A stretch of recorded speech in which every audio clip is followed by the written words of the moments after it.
এবার যুক্তরাষ্ট্রের বিরুদ্ধে পাল্টা পদক্ষেপ নিতে যাচ্ছে রাশিয়া। ফের মাঝারি ও স্বল্প পাল্লার ক্ষেপণাস্ত্র তৈরির ঘোষণা দিয়েছেন রুশ প্রেসিডেন্ট ভ্লাদিমির পুতিন। এসব অস্ত্র বিভিন্ন জায়গায় মোতায়েনের ঘোষণাও দিয়েছেন রুশ প্রেসিডেন্ট। দুই দেশের পাল্টাপাল্টি পদক্ষেপের কারণে নতুন করে স্নায়ুযুদ্ধের আশঙ্কা তৈরি হয়েছে। প্রতিবেদনে বলা হয়, এশিয়া ও ইউরোপের বিভিন্ন স্থানে মাঝারি ও স্বল্প পাল্লার ক্ষেপণাস্ত্র মোতায়েন করে রেখেছে যুক্তরাষ্ট্র। দেশটির এমন কর্মকাণ্ডের জবাবে পাল্টা ক্ষেপণাস্ত্র তৈরির কথা জানিয়েছে রাশিয়া। প্রেসিডেন্ট পুতিনের এমন বক্তব্যের মধ্য দিয়ে বিশ্বে ক্ষেপণাস্ত্র হুমকি সীমিতকরণের যে চুক্তি ছিল তা কার্যকর থাকার শেষ সম্ভাবনাও শেষ হতে যাচ্ছে। এর ফলে আশঙ্কা দেখা দিয়েছে চীন সহ এ দুই দেশ আবারও অস্ত্র প্রতিযোগিতায় মেতে উঠতে পারে।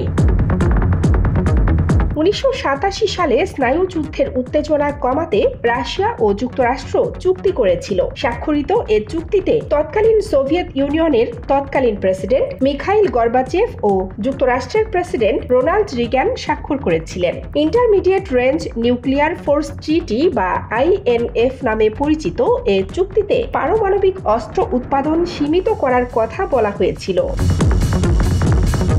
যুক্তরাষ্ট্র 2019 সালে এ চুক্তি থেকে নিজেদের প্রত্যাহার করে নেয়। সে সময়কার প্রেসিডেন্ট ডোনাল্ড ট্রাম্প অভিযোগ করেন যে মস্কো এ চুক্তির শর্ত লঙ্ঘন করেছে, যদিও ক্রেমলিন এ অভিযোগ অস্বীকার করে আসছে।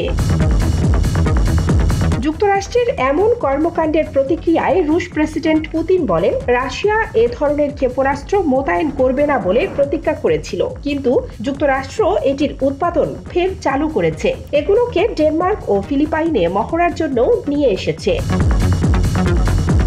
রাশিয়ার নিরাপত্তা পরিষদে ভাষণকালে পুতিন বলেন, রাশিয়া এর জবাব দেবে। এর ধারাবাহিকতায় ভবিষ্যতে কি পদক্ষেপ নেওয়া হবে তা সিদ্ধান্ত নিতে হবে।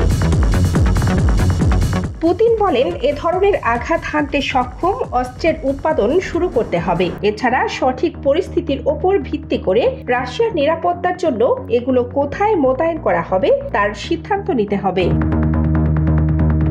কানিজ ফাতেমা, নিপা, খবর সংযোগ।